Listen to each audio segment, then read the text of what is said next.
6절 말씀입니다.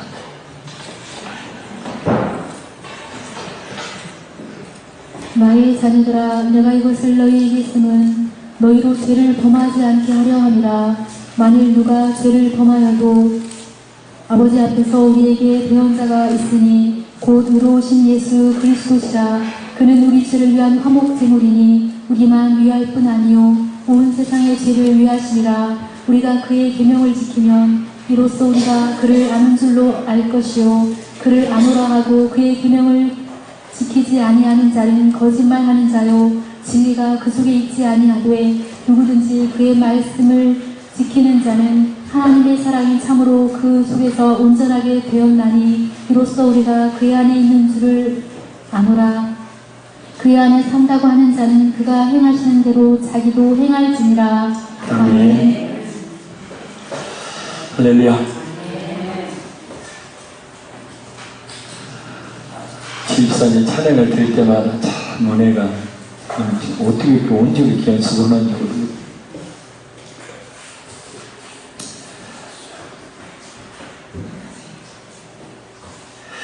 감정 집회도 좀 다니고 해야 될 것 같아요. 찬양하면서. 온 세상의 죄를 이해하신 예수님이라는 말씀의 제목으로 이 시간 은혜를 나눕니다. 이 성경에 보면 알곡과 가라지 비유가 나오죠. 교회 내에 또 믿는다고 말하는 사람들 가운데 모두가 진실로 믿는 것이 아니고 그 중에는 거짓으로 믿는 사람이 섞여 있다는 뜻입니다. 우리는 어떤 사람이 진실된 믿음을 가진 사람인지 어떤 사람이 거짓 믿음을 가진 사람인지 분별해내기가 쉽지 않습니다. 사실 우리에게 그런 판단할 권한은 없죠. 하나님께서 어떤 사람이 구원받았는지 구원받지 못했는지 알도록 하시지 않기 때문입니다. 하지만 우리는 가라지를 분명하게 말씀을 통해 분별하고 그들을 경계해야 합니다. 그렇지 않으면 계속해서 우리 신령뿐만 아니라 교회 안에 자신과 같은 가라지들을 심어놓을 것이기 때문입니다.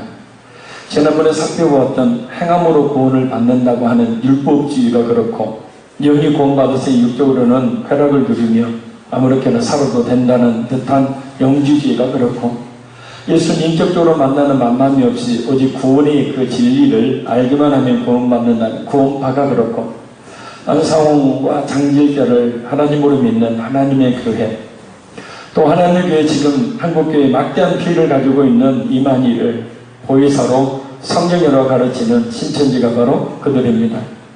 그들은 수단과 방법을 가리지 않고 믿음이 연약한 성도들 현혹해서 멸망으로 끌고 가고 있습니다.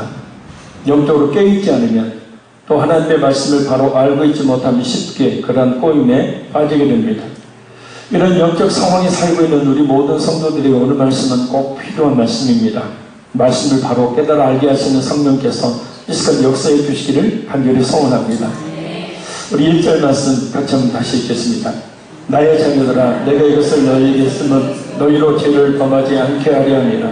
만일 누가 죄를 범하여도 아버지 앞에서 우리에게 배운 자가 있으니 곧 의로우신 예수 그리스도시다. 아멘. 나의 자녀들아, 상당히 나이가 연로한 이 사도 요한이 이 성도들 향해서 영적인 아버지로 영적 자녀로 보고 이 요한일서를 쓰고 있음을 말하고 있습니다. 영혼의 아버지라는 표현은 옳지 않지만 영적인 아버지라는 표현은 맞습니다. 자, 그럼 이 요한일서를 쓴 목적이 뭐라고 사도 요한이 얘기합니까? 내가 이것을 너희에게 쓰면 너희로 죄를 범하지 않게 하려 함이라. 여기서 말하고 있는 죄는 일반적인 죄가 아닙니다. 진리에서 떨어져 나가는 죄를 말해요. 구원받는 길에서 멀어지는 예수님의 그 진리에서 멀어지는 죄를 이야기합니다. 일반적인 죄들은 하나님 앞에 계시는 대응자이신 우리의 의로우신 예수 그리스도 그 예수 그리스도로 말미암아서 사함을 받을 수 있지만 진리에서 멀어지는 쉽게 말해서 잘못된 진리에 빠지는 것은 우리의 대언자가 되시는 예수님도 중보하지 않으신다는 겁니다. 여기서 대언자는 변호자, 위로자, 협조자, 옹호자라는 뜻이다. 그래서 죄인이 지금 모든 죄를 용서받을 수 있는 것은 예수 그리스도께서 성부 하나님 앞에서 죄인을 위한 변호자가 되어 변호해 주시기 때문이라는 거예요. 할렐루야. 믿는 성도를 향해서 죄 없다, 무죄하다 이렇게 주장하는 예수님의 변호의 근거는 바로 예수님 자신이 십자가에서 모든 죄를 그 몸에 지고 죽으실 뿐만 아니라 3일 만에 부활하심으로 그 모든 죄를 씻어주신 사건입니다. 이 십자가의 사건의 당사자로서 예수님은 이 십자가 사건을 통해서 믿는 성도가 모든 죄를 속죄받았으므로 무죄하다는 사실을 변호하시죠. 우리의 불의를 십자가에서 죽으심으로 의로 바꿔놓으신 의로우신 예수 그리스도께서 믿는 성도가 죄 없다고 그 손과 그 발에 뚜렷이 예수님이 부활하시고 난 뒤에도 사라지지 않고 뚫려있는 그 손과 발에 뚜렷한 그 못자국과 옆구리 창자국을 보이시면서 변호하시니 우리가 무죄함을 받게 되는 겁니다. 세상의 변호사는 변호에 실패하는 경우도 많지만 우리 예수님의 변호는 실패할 일이 없습니다. 어느 변호사가 자신의 블로그에 올린 글을 보면 재판의 결과가 변호사의 능력에 의해서 좌우될 수 있는 비율이 미국의 경우는 40%이고 우리나라는 20% 정도라고 합니다. 바꿔 말하면 우리나라의 경우 80%는 변호사의 능력과 상관없이 이미 이기고 지는 것이 결정되어 있다는 겁니다. 변호사의 변호에 상관없이 사건이 가지고 있는 명확성 때문에 80%는 승패가 정해져 있다는 뜻이에요. 우리가 죄사함을 받은 십자가의 사건은 너무도 명확한 사건입니다. 더욱이 예수님이 십자가 구속의 이 당사자가 되시고 예수님께서 십자가 그 구속의 놀라운 사건의 증인이 되시고 증거가 되신다는 거예요. 할렐루야. 그래 예수님을 믿는 믿음 있는 성도는 예수님이 이와 같은 변호자가 되어주시기 때문에 죄 없다 하는 곧 의롭다함을 받음으로 죄인의 지옥이 아닌 의인의 천국에 이르게 되는 것입니다. 우리는 누가 구원을 받았네 누가 구원을 받지 않았네를 논하기 전에 예수님께서 이렇게 변호자가 되셔서 죄 없다함을 이끌어 주시도록 진실한 믿음을 가진 성도인지 자신의 믿음을 먼저 살펴야 합니다. 어떤 사람이 천국에 있고 어떤 사람이 지옥에 있는 것을 맞다라고 말하는 천국과 지옥의 간진자들은 자신이 판단자가 되는 사람들입니다. 죄인인 우리 인간은 오직 하나님의 판단을 받아야 할 존재일 뿐입니다. 하나님께서 굳이 판단을 받아야 될 죄인인 인간에게 다른 사람의 판결에 대해서 결과를 알려주실 필요가 없으십니다. 쓸데없는 그런 간증 도리로 갈 것이 아니라 그 시간에 자신이 정말 구원을 받을 만한 예수님으로부터 모든 죄를 사함받은 구원의 확신이 있는지를 말씀 통해 살펴보며 더욱더 진실한 믿음을 갖기를 힘써야 한다는 거예요.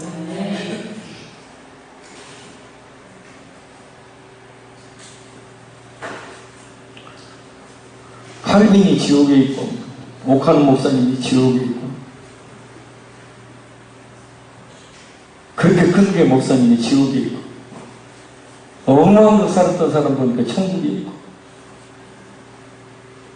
하나님은 그걸 왜 알려주셔요? 그런 걸. 그 시간에 뭐 하라고요? 예수님이 나 변호해 주시도록 내 마음에 십자가 이렇게 보혈이 흐르도록. 그래서 그 피 때문에 예수님께서 성도 하나님 앞에 서서 변호자가 되셔서 나를 위해 그 손, 발, 못자국을 보이시니 옆집글에 창자국을 보이시며 내가 바로 저를 위해서 십자가에 이와 같은 흔적을 남겨놓으라고 말씀하시니 변호해 주신 은혜가 있기를.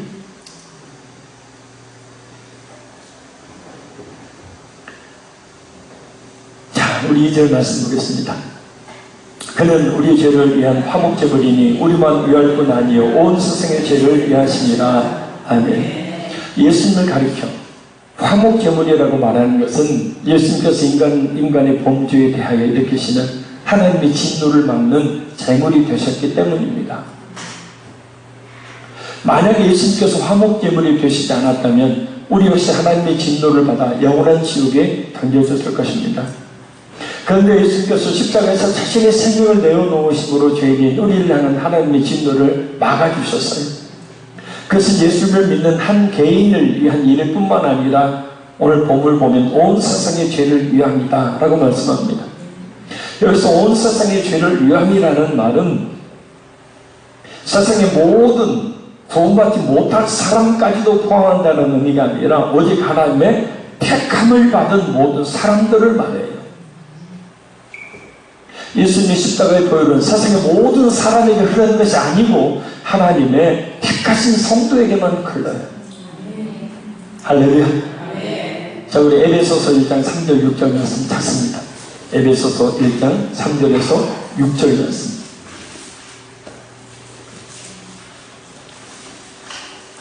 어느 병원 직원이 설교 지난주에 갔다가 가슴이 터질 것 같았어. 마음이 너무 아팠다고 했었죠. 뭐 때문에? 성경을 안 읽어. 성경 읽지 않으니까 성경을 안 읽어. 소리가 안 나요.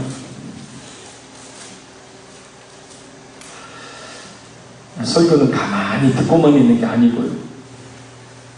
때로는 또 말씀을 찾아서 읽어야 합니다. 졸음 방지용이기도 하고요. 에베소서 1장 3절 6절 시작. 찬송하리로다 하나님 곧 우리 주 예수 그리스도의 아버지께서 그리스도 안에서 하늘에 속한 모든 신령한 복을 우리에게 주시되 곧 창세전에 그리스도 안에서 우리를 택하사 우리로 사랑 안에서 그 앞에 거룩하고 흠이 없게 하시려고 그 기쁘신 뜻대로 우리를 예정하사 예수 그리스도로 말미암아 자기의 아들들이 되게 하셨으니 이는 그가 사랑하시는 자 안에서 우리에게 거둬주시는 바 그의 은혜의 영광을 찬송하게 하려는 것이라. 아멘. 할렐루야. 창세 전에 우리를 그리스도 안에서 택하셨대. 이 세상에 있기도 전에 우리가 태어나기도 전에 전지전능하신 하나님께서 우리를 아시고 우리를 그리스도 안에서 택하셔서 구원하시기로 예정 정해놓으셨다. 선택을 의미합니다. 그러나 오늘 보면 2절과 같은 말씀을 문자적으로 받아들이는 사람들이 있어요. 바로 알미니안주의자들입니다. 이 알미니안주의에 대해서 잠시 살펴볼 필요가 있습니다. 알미니안주의는 회중교회 이 칼빈주의를 따르는 교회의 목사였고 네덜란드에서 신학교 교수로 재직하던 제임스 알미니우스가 칼빈주의를 반박하기 위해서 내세운 주장을 말합니다. 원래 그는 칼빈주의 신학을 공부했고 이 칼빈의 제자였던 이 배자의 이 문화에서 배웠던 완전히 정통 칼빈주의자인데 이 사람이 오히려 칼빈주의의 정론 유기설 그리고 칼빈주의를 수정하기 위해서 그것이 옳지 않다라고 해서 내세운 주장이 바로 알미니안주의입니다. 이 알미니안주의는 1609년 그가 세상을 떠난 지 1609년에 세상을 떠났고 1년 후 정확히 1년 후에 1610년 그의 가르침을 근거로 해서 그의 추종자들이 5개의 신앙 조항을 작성해서 네덜란드 정부에 제출함으로 본격화가 됩니다. 알미니안들은 칼빈이 전행했던 벨직 신앙 고백과 하이델베르의 요리문답이 그들이 주장하는 내용으로 변경돼야 한다고 주장했어요. 곧 칼빈주의의 하나님의 주권, 인간의 전적 무능, 어디 성경이 거기 나와 있어요. 고기 드세요. 예. 제발 좀 고기를 드세요. 제발 좀 고기를 드세요. 쳐다봐야 은혜가 됩니다. 고기 숙이면 눈이 떨어져요. 땅에 뭐 돈벌이도 있어요?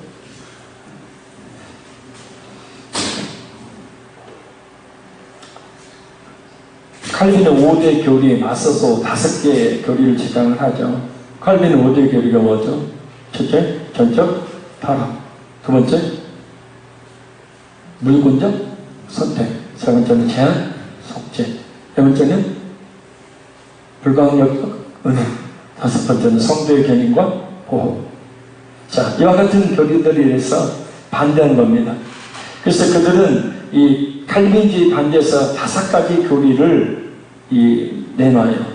첫째, 잘 들어보십시오. 인간은 죄로 말미암아 결코 완전히 부패하지 않았기 때문에 복음이 자신 앞에 놓여질 때 그것을 믿지 않을 수도 있다. 인간은 완전히 타락하지 않았다는 겁니다. 얼마든지 믿고 안 믿고를 스스로 결정할 수 있다는 거예요. 자, 성경은 뭐라고 말해요? 의인은 없나니 하나도 없다. 모든 사람이 죄를 범하였으면 하나님의 영광에 이르지 못하더니 마음보다 심히 거짓되고 부패한 것이 사람의 마음이라. 이런 성경 말씀을 근거한 칼빈주의 전적 타락의 교리를 부정합니다. 완전히 타락하지 않았다. 두 번째, 인간은 하나님에 의해서 완전히 지배를 받는 존재가 아니므로 복음을 거부할 수도 있다. 그러니까 우리가 구원받는 것은 하나님의 거부할 수 없는 은혜를 받는 것이 아니라 얼마든지 예수님을 믿지 않을 수 있는 권한이 인간에게 있다는 거예요. 셋째, 구원 얻을 사람들에 대한 하나님의 선택은 그들이 스스로 가지는 믿음에 따라서 이루어질 것을 미리 아시는 하나님의 예지에 촉진되어진다. 우리가 아까 읽었던 에베소서 말씀이 뭐라고 나왔어요? 창세전에 그리스도 안에서 너희를 택하사, 그렇죠? 이 세상에 있기도 전에, 우리가 태어나기도 전에 예수 그리스도를 믿을 수 있는 믿음을 주시고 하나님 우리를 택하셨다는 거죠. 할렐루야. 근데 이 알미니안주의에서 말하는 선택은 하나님께서 구원받을 사람을 미리 예정하는 것을 말하는 것이 아니고 믿음을 가질 사람을 하나님이 아시는 것을 이야기한다는 거예요. 넷째, 그리스도의 죽음이 어떤 사람의 구원을 완전하게 보장하는 것은 아니다. 잘 들어보세요. 그리스도의 죽음이 어떤 사람의 구원을 완전하게 보장하는 것이 아니다. 왜냐하면 어떤 사람에게 믿음을 보장해주는 그런 선물이란 존재하지 않기 때문이며, 이런 점에서 그리스도의 죽음은 각 사람을 위한 구원의 가능성을 창조한 것을 따릅니다. 이게 뭔 말이냐면요, 예수님의 죽으심은 구원의 가능성을 만들어낼 뿐이다.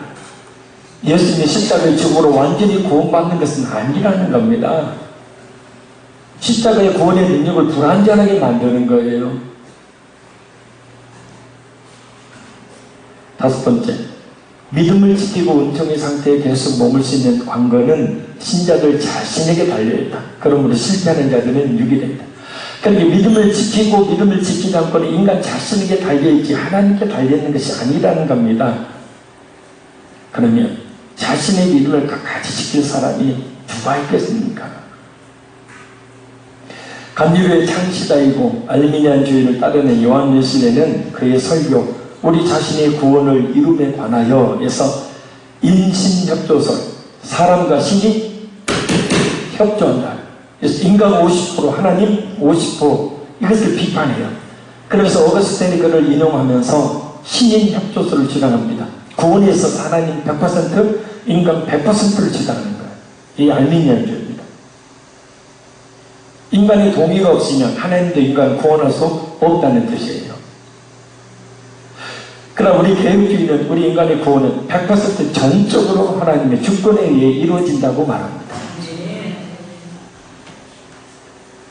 웨슬레는 또 이렇게 말합니다. 우리 없이 우리를 만드신 하나님은 우리 없이 우리를 구원하지 않으실 것이다.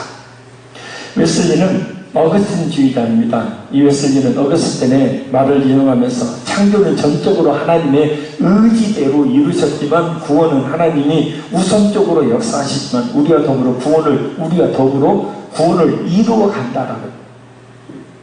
우리가 먼저 일하는 것이 아니라 하나님이 먼저 일하시면서 우리와 더불어 우리의 구원을 이루어 간다는 것은 전혀 배제해서는 안 된다는 거예요.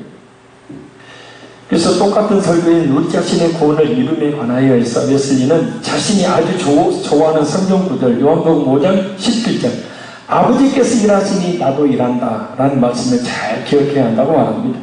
그리고 그의 설교 마지막 부분에서 웨슬리는 우리가 신앙의 선한 싸움을 싸우지 않으면 날마다 자기를 부인하고 자기 십자가를 지지 않으면 하나님도 우리를 구원하지 않으실 것이라고 힘주어 강조합니다. 우리의 의지가 구원에 반응해야 구원받는다는 주장입니다. 우리나라 교단 중에는 감리교, 성결교가 바로 이와 같은 알미니안주의를 택하고 있고 오순절 순복음 계통이 바로 이 알미니안주의를 완전히 따른 건 아니지만 비슷하게 따릅니다. 자, 지금까지 살펴봤던 이 알미니안주의자들에 의하면 인간의 구원은 하나님께 달린 게 아니에요. 궁극적으로 인간 자신에게 달린 문제입니다.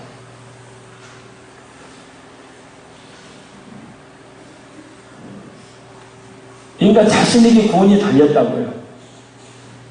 100% 자기가 노력해야 구원 받는다는 거예요. 하나님도 100% 노력하고 자신도 100% 노력하고 그래야 구원 받는 거예요. 말이 됩니까? 그러나 우리 개혁주의 신앙은 우리의 구원에 있어 하나님의 주권을 강조하죠.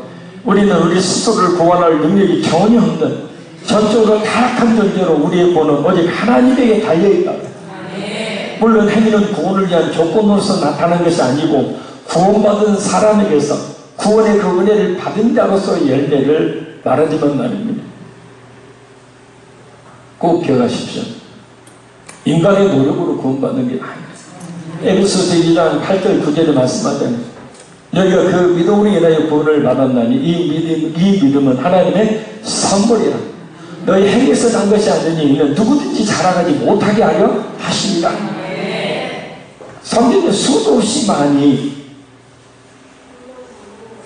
칼빈주의는 칼빈이 만들어낸 사상이 아니고 성경의 핵심 진리를 이야기하는 거예요. 근데 비슷한 그 말씀들을 가지고 알미니안주의를 만들어내놔서 수많은 사람들을 행위 구원으로 율법주의도 쉽게 말해요. 자, 그래서 오늘 본문으로 돌아가서 오늘 본문의 온 세상의 죄를 이해하시니라 라는 말씀은 모든 사람을 위한 예수님의 속죄를 말하는 것이 아니고 하나님의 택하심을 받은 전적인 하나님의 주권에 달린 속죄의 은혜를 이야기합니다. 그래서 하나님의 예정, 하나님의 선택에 대해서 이야기하면서 칼빈은 마지막에 로마서 11장 36절을 거론합니다. 이는 만물이 주에게서 나오고 주로 말미암고 주에게로 돌아갑니다. 그에게 영광이 세세에 있을지어다. 모든 것이 하나님께로부터 나옵니다. 구원도 하나님께로부터 나오는 것이 인간의 행위에서 나오는 것이 아니다. 할렐루야.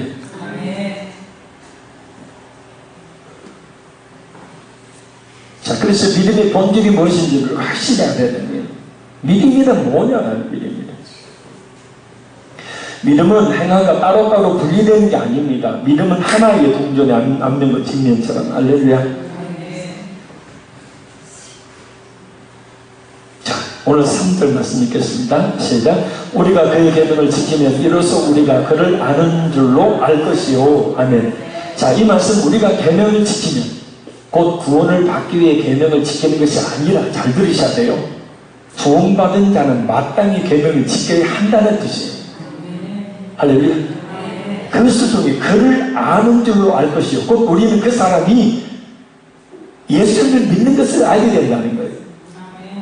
이 말은 문법상 현재로 알림을 써요. 그래서 우리가 그를 알고 있는 그 사실을 계속적으로 알 것이라는 의미예요.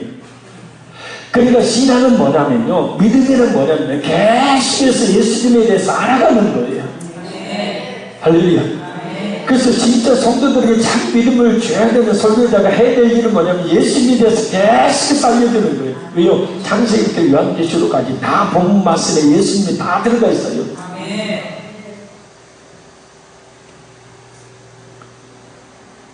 계명을 지킴으로 하나님을 아는 것이 아니라 예수님으로 말미암아 하나님을 알므로 계명을 지키는 것을 말합니다. 그리고 여기서 안다는 말은 단순히 지식이 아닌 체험적인 알을 이야기해요. 성경이 안다는 말이 그래요.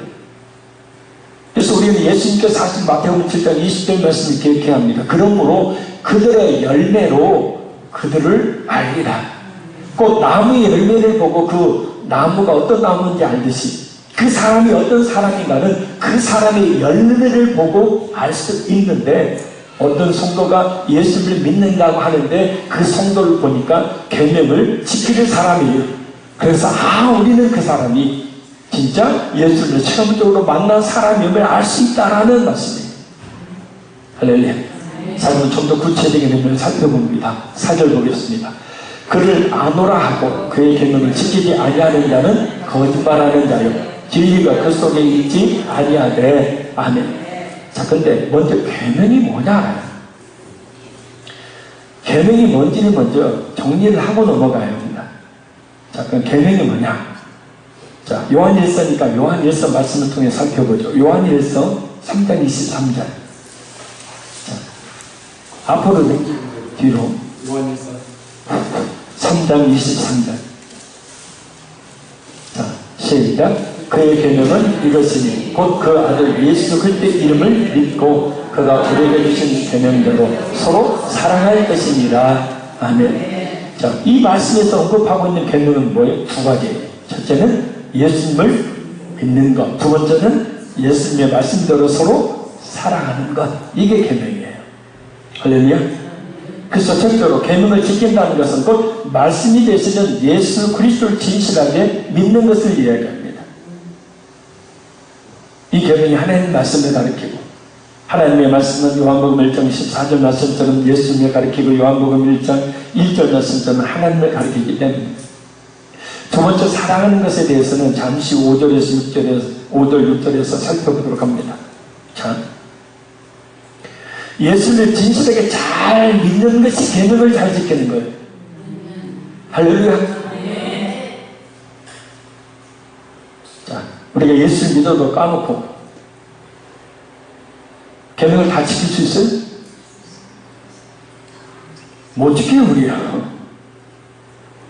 근데 모든 율법의 완성, 결국은 그 율법이 말하는 게 누구라고요? 예수님. 그래서 그 예수님을 확실히 진실하게 믿으면 어떻게 계명을 지키는 것이 되는 거예요. 할렐루야. 할렐루야. 자, 그래서 진짜 자신이 예수님을 아노라 하고 오늘 보면 곧 이 말은 하나님의 친밀한 관계 속에서 그를 경험적으로 직관적으로 안다. 나 확실히 예수 믿는 사람이야 라고 이야기하는 사람이라면 예수님에 대한 진실한 믿음을 추구해 가야지. 예수님에 대한 진실한 믿음을 추구해 가지 않는 그 사람은 거짓말하는 자요 진리가 그 속에 있지 아니하고 예수 안 믿는 사람이라는 뜻이에요. 그러니까 바꿔 말하면 진짜 예수 믿는 사람은 날마다 예수님을 알아가기를 힘쓰게 된다는 거예요. 날마다 자신의 믿음이 성장하고 성숙되기를 힘쓴다는 거예요. 할렐루야. 우리는 날마다 말씀과 기도를 통해서 예수를 진실하게 믿는 믿음의 성장과 성숙을 도모해야 합니다. 계속해서 예수님이 대해서 들음으로 말입니다. 믿음이란 강한 생명력을 가지고 있어요. 할렐루야. 그래서 믿음이란 계속 잠시 정체될 수 있어도 계속 정체되어 있거나 도태되지 않는다는 거예요. 믿음은. 믿음은 뭐예요? 살아있는 거예요. 살아있는 거예요. 할렐루야. 그래서 갈수록 예수님을 믿는 믿음이 더욱 풍성해지고 예수님을 더욱더 깊이 사랑하는 마음이 우리 가운데 있다는 거예요. 자, 우리 그 예수님을 향한 사랑의 찬송을 통해서 우리 다 같이 한번 고백합니다. 찬송가 314장.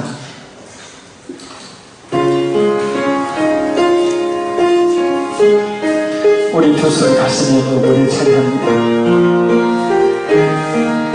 내 구주 예수님, 내 구주 예수를 더욱 사랑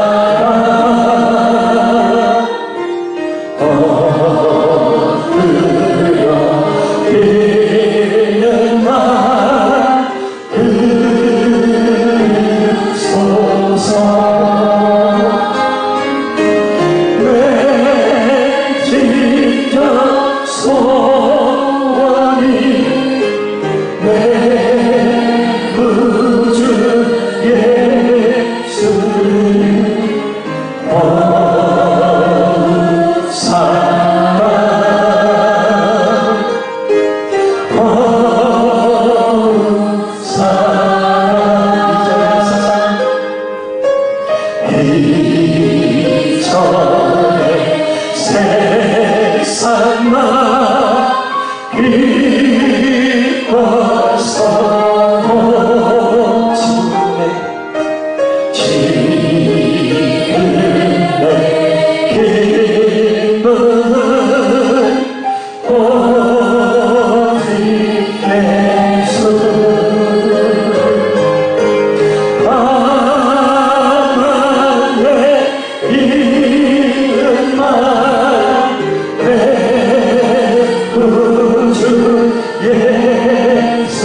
천천히 세상아 기뻐서 지금의 기쁨은 오직 예수 지금 내 기쁨은 오직 예수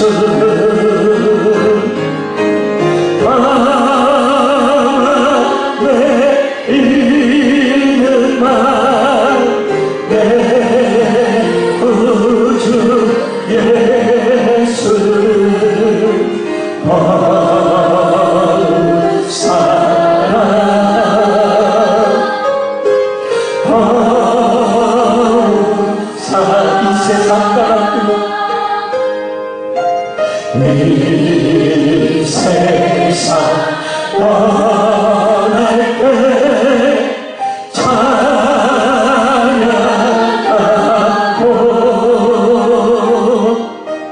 숨질 때 하는 말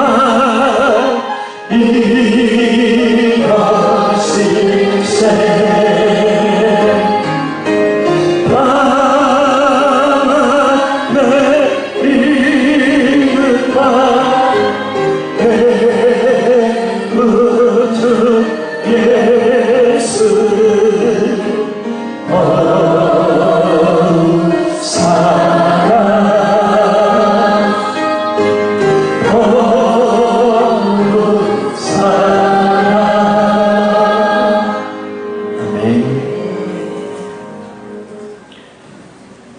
꼭 기억하세요. 네 속에 진실된 예수를 향한 믿음이 있으면 날마다 가면 갈수록 더욱더 예수님을 알아가고 사랑하게 된다. 자, 우리 5절 6절 말씀 같이 읽습니다. 시작. 누구든지 그의 말씀을 지키는 자는 하나님의 사랑이 참으로 그 속에서 온전하게 되었나니 이로써 우리가 그의 안에 있는지를 아노라. 그의 안에 산다고 하는 자는 그가 행하시는 대로 자기도 행할지니라. 아멘. 자, 오늘 말씀을 통해서 우리는 이것을 깨달아야 합니다. 예수를 진짜 믿는다는 것이 우리가 생각하는 것처럼 그게 쉬운 일만이 아니다는 거예요. 예수님을 진실하게 믿는 사람 갈수록 더욱더 예수님을 사랑하게 되어 있다고 그랬습니다. 그래서 요한 1서 3장 23절 말씀처럼 계명을 지킨다는 것은 곧 두 가지 사랑으로 나타납니다. 아까는 예수님을 믿는 것이 계명을 지키는 것이고 또 한 자는 그 예수님이 말씀하신 서로 사랑하는 계명을 지키는 거죠. 그래서 예수님께서 말씀하신 마태복음 22장 31절에서 40절 말씀을 우리가 찾아봐야 합니다. 마태복음 22장 37절에서 40절 다 같이 찾습니다.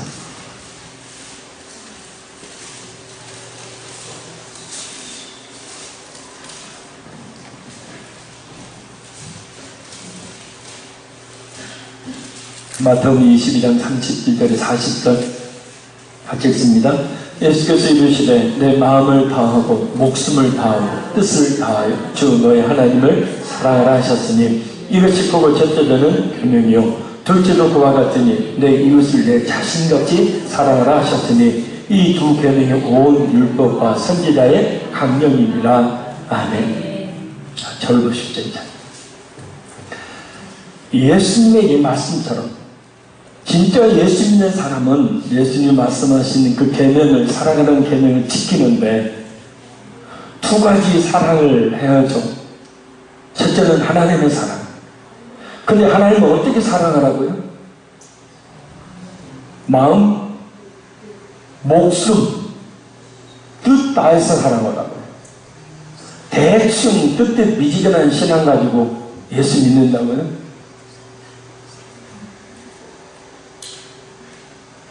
분명히 말합니다. 마음, 목숨, 뜻 다하여 주 너희 하나님을 사랑하라.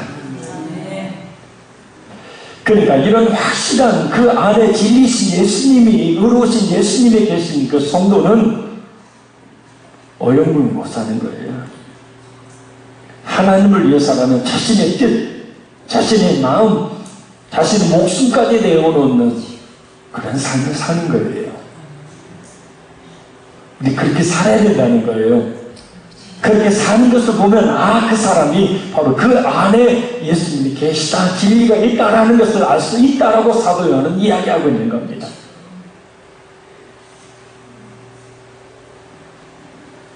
그럼 이웃을 자신같이 사랑하는 사람, 이 사람의 계명을 지키는 사람.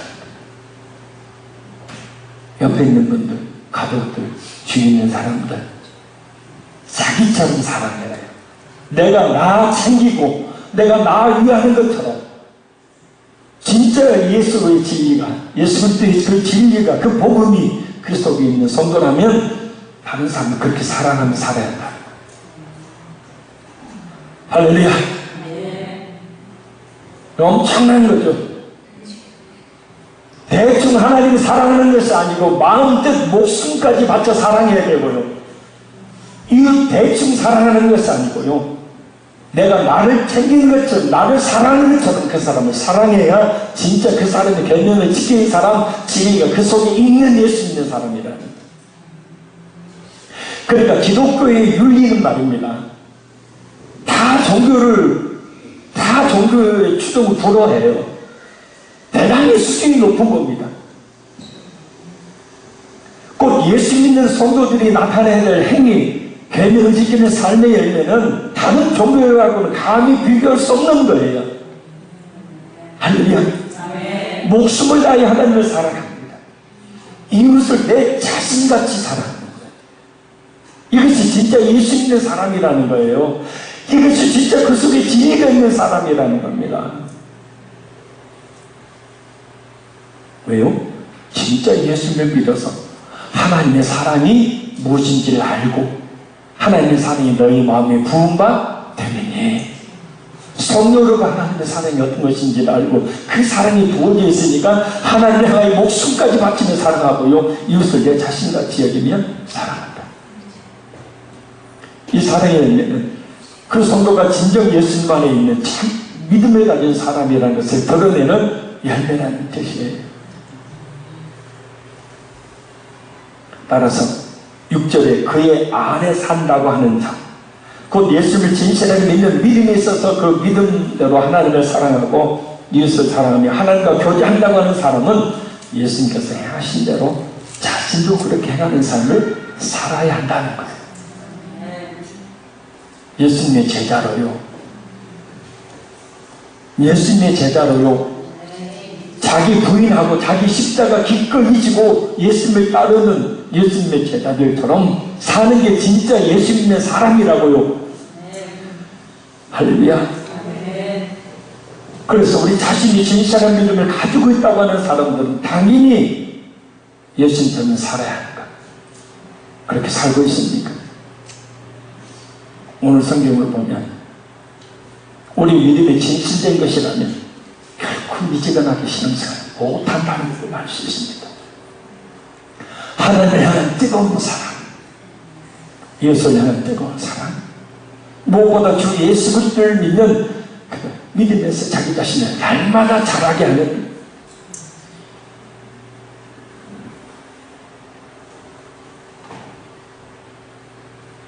결론적으로 말씀드립니다.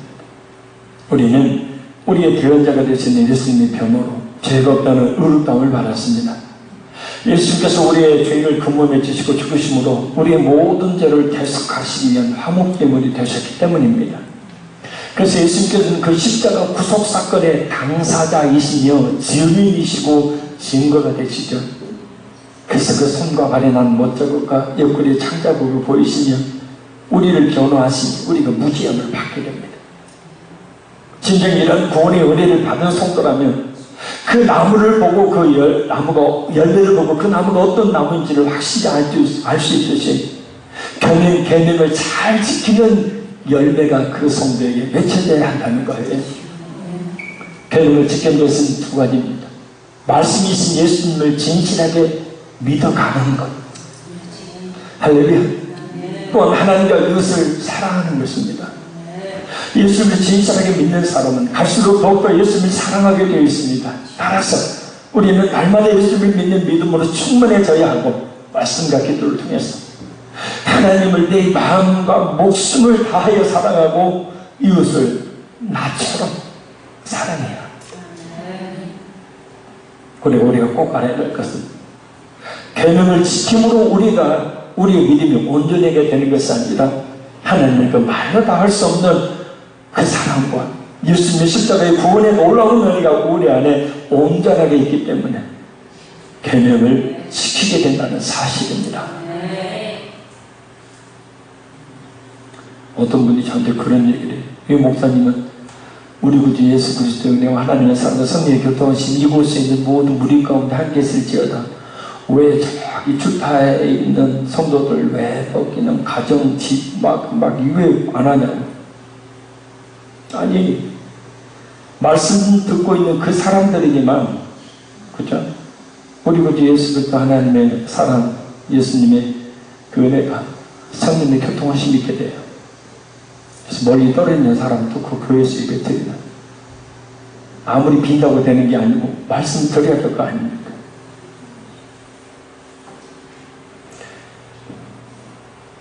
여러분들 표정이 좀 충격을 받으신 것 같은데요.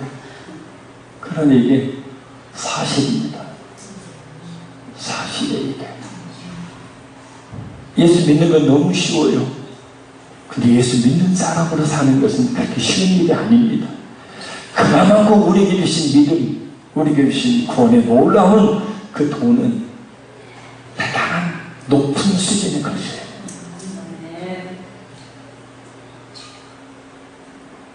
우리 이 시간 잠깐 기도하고 마치도록 합니다. 나의 죄를 대속하기 위한 화목제물이 되어 십자가에 죽으심으로 나의 모든 죄를 대속하신 예수님을 날마다 더욱 진실하게 믿는 믿음을 주시옵소서. 이런 구원의 엄청난 은혜를 받은 자로 더욱더 하나님을 마음과 목숨 그리고 뜻을 다해 사랑하게 하시고 이웃을 내 자신같이 사랑할 수 있게 하여 주시옵소서. 그리고 무엇보다 이 놀라운 복을 날마다 전하는 삶을 살게 하여 주시옵소서. 우리 안에 예수님, 우리 안에 진리가 있다면 이와 같은 삶을 살 수 있고 강력하게 성령님 역사에 주시옵소서. 우리 주여서 통수로 간절히 기도하겠습니다. 주여